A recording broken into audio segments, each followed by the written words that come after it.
To follow with what he was saying, my wife looked at me yesterday and she goes, "Are you really praying?" And I'm like, "No, I'm not praying." And she goes, "So what are you doing? Sitting in front of your computer?" I'm like, I got it. And she said, "What did you get?" I finally got the message I'm going to share today. So when we talked throughout the week, I had some ideas to share, topics to share. But you guys know when it's right. You know it's right? The topics that came into my mind that I wanted to share didn't click. But then, when I finally got it, when my wife looked at me yesterday, I'm like, I got it. I got that topic. And the topic I'm going to share with you is about peace. It's about peace. And we're not going to be talking about Gary and Max's son, Isaiah, but we're going to be talking about the book in the Bible. The prophet that a lot of these prophecies were talked about, were written about in the New Testament. And the topic is going to be about the peaceful kingdom. And the reason why I thought it was the right message is because this whole week I was trying to write on Psalm 72, verse 1 to 7. And Psalm 72 talks about King Solomon. He was asking God for wisdom, and God gave him 3 things. We all know what the 3 things were, right? He was the most handsome, the most wealthiest, and what's the third one? Wealthiest, most handsome. What's the third one? I'm sorry, what? You're helping me out because I forgot. Wisdom, wealth, and the most handsome. So those 3 things, he asked God for one thing. He asked God, just give me wisdom, just so I can lead your people, my people. And then God gave more than what he asked, because he asked with a humble heart. And that's very important. And that's why we're going to be talking about this peaceful kingdom. We are privileged I am privileged to stand before you and to share this message. It's shared across all Kushayan churches, either started yesterday and today. But they shared it in Kushayan language. This topic is about the peaceful kingdom. See, there is a lot going on in this world today. There is so much going on in this world today. And there's all kinds of teachings, all kinds of things that people do that always come to an end. But the Word of God never ends. That's why the Greek language talks about the Alpha and the Omega. The Alpha is the beginning and the end. And that's what the Word of God is. So, let's turn our Bible to Isaiah chapter 11, verse 1 to 9. So if you can turn your Bible there, but while you're turning, let's go ahead and look up to God and just let's ask Him. What we do is without God in what we do, I don't know. How do we do things? So it is appropriate that we humble our hearts and just go before God and ask for His guidance. Let's pray. Lord, Heavenly Father, in Jesus' name, Father, we come before you. We thank you, Lord, for love, for life in itself, for many mercies, O Lord God. Thank you, Lord, for your love for us. Thank you for your Son, Jesus Christ, who came and who died, that we all can have everlasting life. Lord, it is such a special privilege. So we thank you, Lord. We welcome you, Holy Spirit, in our midst.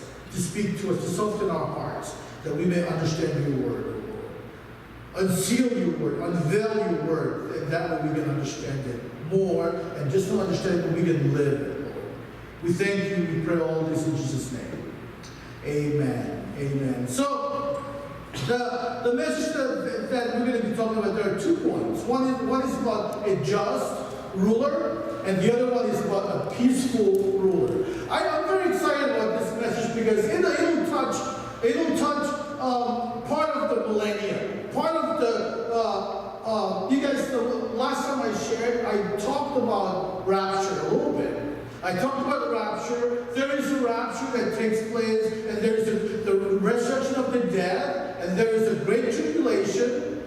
But in heaven, we'll be partying with the angels. Well, that's when the wedding supper of the Lamb will take place. The world will go through a great tribulation. Bad things will happen, and then second coming comes. Christ comes and He rules. He rules the earth for 1,000 years. That's the millennium. And that's what part of Isaiah that we're going to be talking about. That's why I'm very excited about it. And when my wife and I talked yesterday, I was like, I got it. I really got it, because it was just right. There were topics that came into my mind. I wanted to study it. I studied it.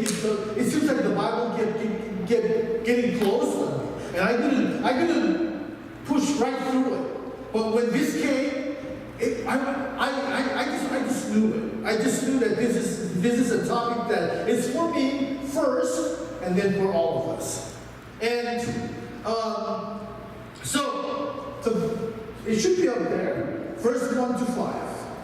Let's read Isaiah, verse 1 to 5, and Isaiah 11, verses 1 to 5. A shoot will come up from the stump of Jesse. From his root, a branch will bear fruit. Verse 2. The Spirit of the Lord will rest on him, the Spirit of wisdom and of understanding, the Spirit of counsel and of might, and the Spirit of knowledge, the fear of the Lord. And he will delight in the fear of the Lord. He will not judge by what he sees with his eyes, or decide by what he hears with his ears. But with the righteousness he will judge the needy. With justice he will give decisions, for with justice he will give decisions for the poor of the earth. He will strike the earth, and with the rod of his mouth, with the breath of his lips, he will slay the wicked. The righteous will be his belt, and faithfulness the sash around his waist. So, we'll stop there while you're thinking about what are this that we just read. So let me take your mind back to, I think when we first came to the U.S. Does any of you, besides the military people, does any of you know what maps are? Remember when back in the day you would drive somewhere and you get lost? And you would walk into a convenience store and spend $1.25 on a piece of folded things with coordinates and with drawings of. You guys know what I'm talking about, right? The maps, even though with those maps back then, wasn't enough. But then fast forward, we have this thing called global positioning system, or God's positioning system, or anyways, global positioning system. Even with the global positioning system today, it's limited. It's limited. How many of you, my wife and I, a couple of years ago, we drove to a friend's wedding, right? This was in Muriel. One of my coworkers got married, so we drove, and then we got to where we were going. It's a dead end, but we sat there and we looked at the place where we need to go, and we couldn't go further because we were following a global positioning system. The point I'm trying to make is when we talk about peace, every one of us will somehow, somewhere search for something. Let's say for peace. We will search for peace, and we will do what we can to search to get there. But with our own minds, with our own knowledge, our own understanding, it's limited because of our sinful perspective. A friend of mine said that, you know what, it's okay. We'll do all this, we'll move, and we will just message. There's absolutely nothing wrong with it. But the question I want to ask is, are you willing to take what it takes to rely on God? Are you willing to do everything in line with God? Let's say, if I moved away my Bible from here, I would not be able to read the Bible because I'm away from that light. I'm right here in the dark, I can't read it. I have to come back and have a direct connection with God. God will answer our prayers. God will answer what we ask for if we are willing to be in His direct contact. So, as we're talking about this, who in their right mind would not want righteousness, justice, and peace, and other blessings that comes with God? Who in their right mind would not want any of this? Any human being would want any of this. Want righteousness, want justice, and want peace. But see, we continue to move away from what God, where God wanted us. In today's text, Isaiah will bring us back to all of this that we're talking about. Now the question is, who is Isaiah? Don't answer, because I know you know, but I'm going to ask you a question anyways. Do you know how many chapters are there in the book of Isaiah? I know you said, I heard you say, well, that would be a lie, wouldn't it? But I think you said six chapters, right? The book of Isaiah is also called like a mini Bible. If you start from the first one of Isaiah, chapter 1 is like Genesis, and you go to 66, and chapter 64, 65, 66, it's like the book of Revelation.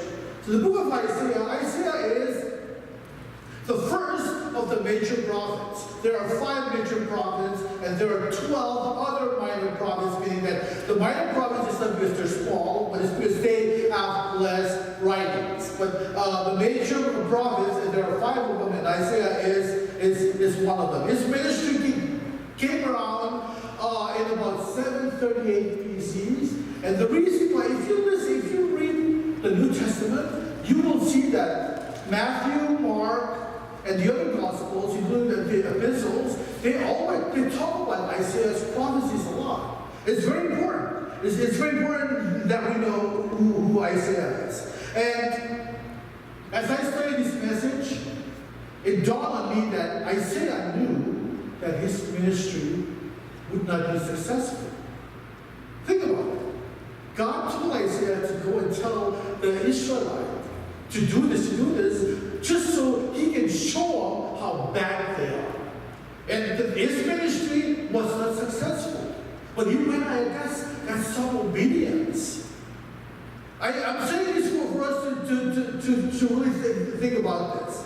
His ministry was hopeless. But what we should walk away from this is when always a mistake to misunderestimate God in the midst of hopeless situation. Always keep this in mind. Let's not make that mistake to underestimate who God is. And this is what Isaiah did. Isaiah was very obedient. Now, back to our study today, and I promise you I'll be done in 20 minutes.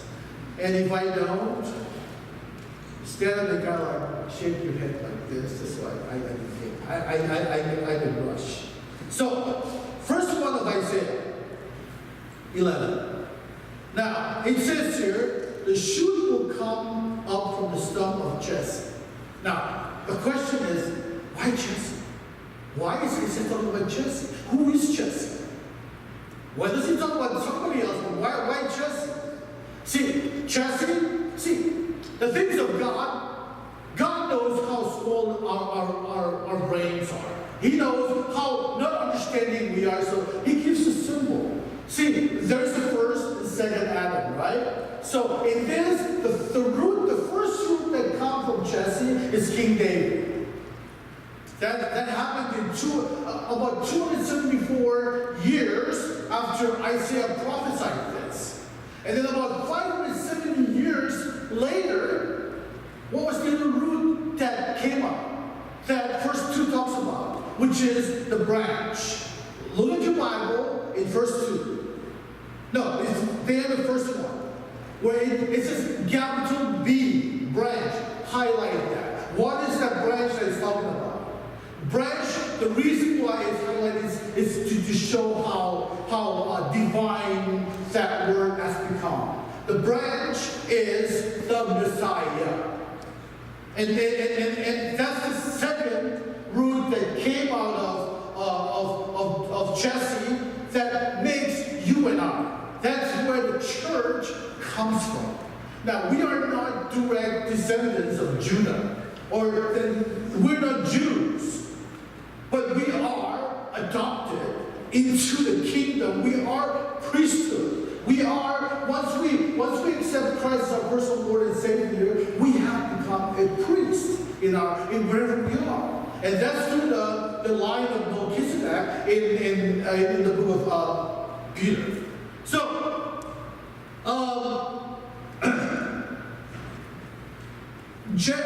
Jesus becomes the good shepherd. He is the Messiah. He is the root that comes out of Jesse.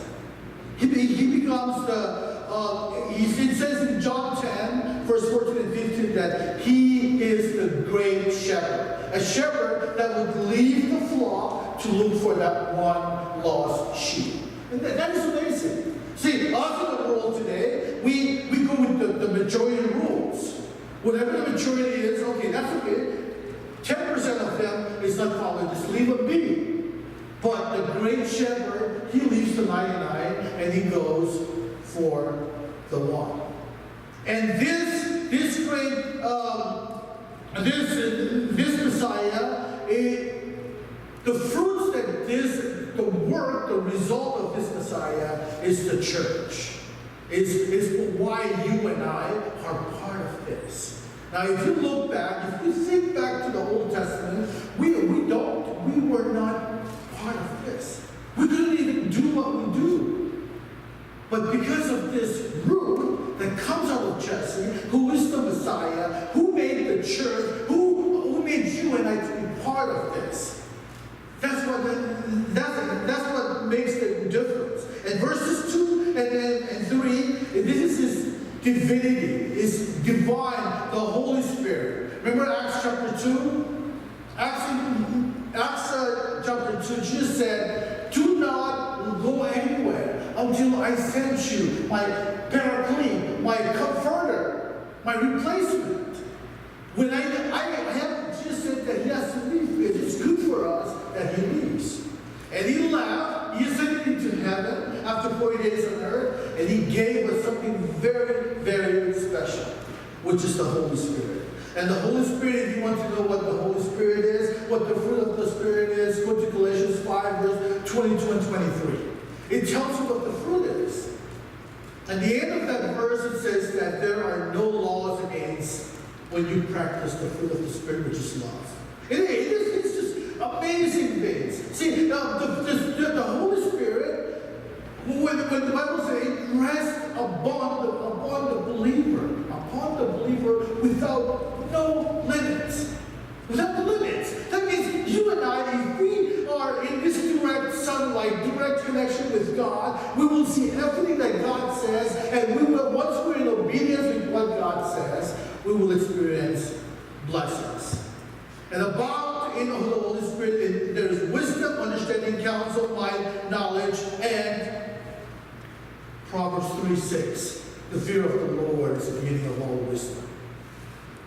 So I want to encourage you guys. Encourage each and everyone who is here. Verses 3 talks about his ears, his eyes and his ears are governed by the will of the Father. God says he sent Jesus. Brother Sado, Brother Lawrence and I will be doing this online Bible study every Wednesdays. And I see a lot of you there, and thank you guys for coming and join the Bible study. Okay, all right. Okay. Anyways, we're covering the book of John, and the book of John is just a beautiful book. It's a beautiful book that gives you and I the understanding of what the Bible is. And we're right now in chapter 8, and I want to invite you guys. Come to the Musa Bible study every Wednesdays at 7 o'clock. Dial the number and come and listen, because we are going to be continuing chapter 8. And in chapter 5, we talked about that Jesus said that the one who sent them, he is to be the judge, and he will judge based on what God gives him. He doesn't judge on his own. When he judges, he will judge you and I by the will of the Father, the one who sends him. And going to point number 2. Point number 2 is, point number 2 talks about a peaceful ruler, which is in Isaiah chapter 6 to, Isaiah chapter 11, verses 6 to 9, and I'm going to read that. Verses 6 to 9 reads, "The wolf will live with lamb." Please, if you haven't highlighted that verse, highlight that verse and put millennium or put eschatology right next to it. Because I'll tell you why. The wolf will live with the lamb, and leopard will lie down with the goat. The calf and the lion will be yearling together, and the little child will lead them. The cow will feed with the bear, and the young and very young will lie down together, and the lion will eat the straw like the ox. The infant will play near the cobra's den. This is not a dream. This is going to happen. A young child will put his hand into a viper's nest. They will neither harm nor destroy on all my holy mountains, for the earth will be filled with the knowledge of the Lord, so as the water cover the sea. So, this is the part that, after going to the first point, the just ruler, we understand what the just is. But many of us don't understand what the word radical is. Because many of us, like me included, I like to play safe.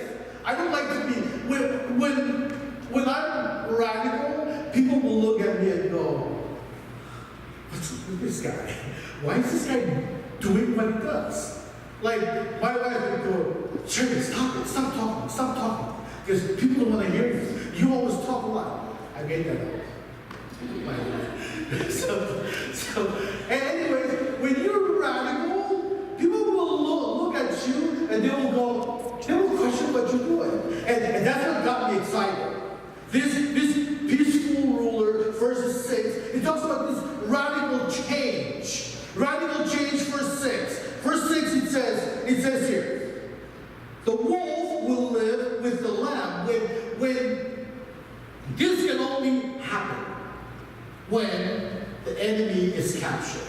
This can only happen when there is good things that's only on earth. It cannot happen when the enemy is lingering around the corner, or the enemy, see, animals don't have any souls.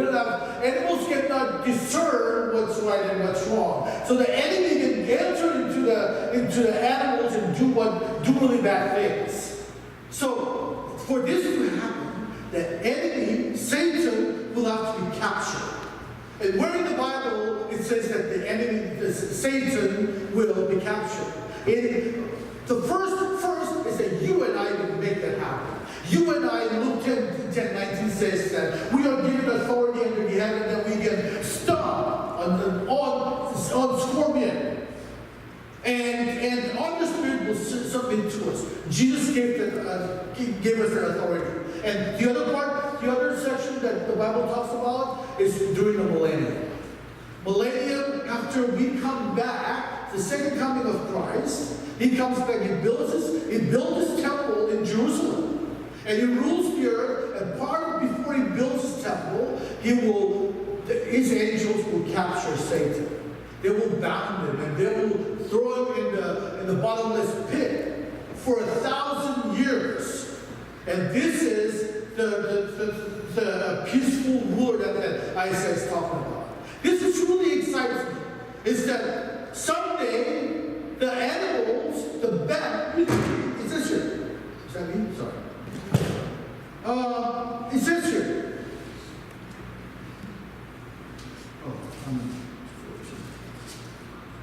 A cow will feed with the bear.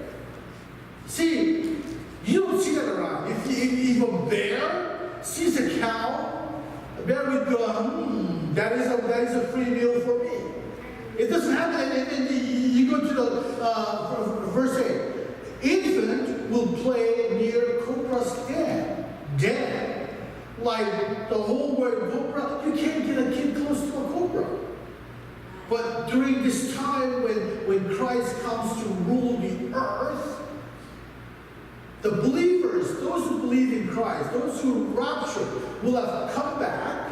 And also, the Bible says in the book of Hebrew that mankind will judge angels. This is where, right now, this is God, the Trinity, the angels, and this is us. During this time, during rapture, the great tribulation, the waiting summer of the Lamb, we will be in heaven. That's when we're going to be connected with God. And that's when that's going to be changed. That's when Bible says that we will judge angels. And then during this time, during the millennium, this is when all the good things will happen. And also on here, no fun, no violence, no aggressiveness whatsoever. People during this time, during the millennium, will live up to 1,000 years, up to 900, 600, 700, 800, 900 years. Just like the oldest man in the Bible is Methuselah. I think he's 967 years old. I could be wrong in that number. It's pretty high up there. The Bible also says that when an infant dies, that infant will die at the age of 100 years old. This is some amazing, exciting stuff that that gets me really excited about what the Word of God says. Because when we look around us, we see only bad things happening around. We see ISIS killing Christians. We see each other not taking care of one another, that's why it's in Psalm 72 when it talks about the purpose of a king is to judge a people, is to bring people to correct their mistakes, and that's how they judge. That's what the purpose of the king. So we don't have kings today, but we have each other. We have each other. We cannot judge each other. We cannot lead a group of people if we do not have the wisdom, which all the wisdom only comes from above. It's very important. It's very important that we really, really take this in consideration. And verse 9. Verse 9. This is when the new heaven and the new earth is. In our Koshayan online Bible study, we just finished the overview of Revelation. And one thing that I shared with them was that, see, as a young Christian kid, I used to think that heaven or paradise is somewhere up in the universe. I didn't know that paradise is on this earth. This earth will be demolished and then rebuilt, and that's where the paradise is going to be. And that's in Isaiah 65, verse 17. Because of time, we're not going to read it. And also says in Revelation 21, verse 1. So, having said all this, I invite something to you, I would encourage you to, if you pursue wisdom. The wisdom is in the Bible. If you want to lead a group of people, you can't lead a group of people until you fill yourself with with knowledge that only comes from above and a wisdom from God. You got to make that change in your life. Changing your life that will radically change your life. And then by doing so, God will see, the Bible talks about the days of small things. Yes, it's good that we think big, but we can't think big if we cannot fix the small things. In church today, the pastor talks about how the importance of prayer. How can we Christians call ourselves Christians, but we don't spend time in prayers? It's very important. It's very important. See, Satan's trick. Satan knows that prayer is important. So what does he do? He brings business into your family. He brings business to your workplace. He makes you feel so busy, so you don't get to pray. And prayer is very, very important.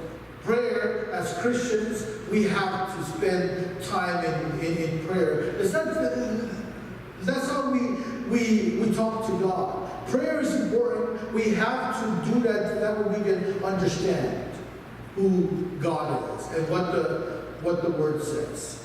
So, as I promised you, I don't want to talk long, but I'm going to close this message by sharing with you something very quick and let you kind of think about this piece that we're talking about. How we look at this piece. Okay. These two artists, they were given a chance to paint a picture, or each one will paint a picture. And a picture will show the readers or the viewers to understand what piece is. Okay, so the first artist, he painted this picture with like house in the middle of a green pasture with lots of healthy crops around it, a river flowing. And when you look at it, you find that peace just by looking at that picture and just kind of analyzing. So the other artist, that's one picture. The other artist, the paint that he drew has to do with this stormy, this tree is like coconut palm, they're like swaying. You can tell that there is a storm coming. And there's a lot of chaotic images that would make it like, where do you see peace coming out of this? But on top of the mountain, there is a small rock in this paint. There's a small rock, and this small rock is facing, the wind is blowing this way, but the small rock is on top of this mountain, and right underneath that rock is a little bird. It's a little bird that experiences the peace that is provided by this rock. So it is how we look at life. It is how we perceive things that we see. And peace is not, Jesus says that peace is not of this world, according to John 14:27. And Jesus also said that the kingdom is not of this world. John 18, verse 36. So, if the peace is not of this world, then where do you and I fall? And I think they kind of gave away my conclusion. But it's okay. But it's okay. I want you to think about this peace that we have. Where do you find this? If in the book of Ephesians, Christ came and he lived, he died, and then he was resurrected. And by resurrecting, he inaugurated the kingdom of heaven on earth that you and I can experience. So, as you see it up there is a peaceful kingdom here and now. It is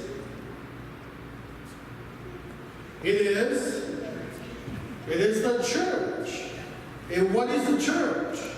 It is the church starts, the church is not the four walls. It is the family. The bigger community is the church, which is here. So it is the church whose Lord is the Prince of Peace. So this is what I wanted to encourage you guys, that a time is coming.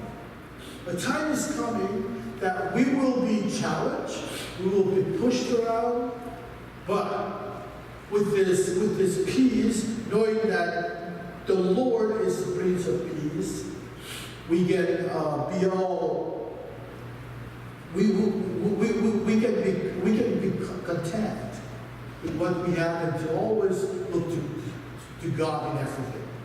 So that's the message that I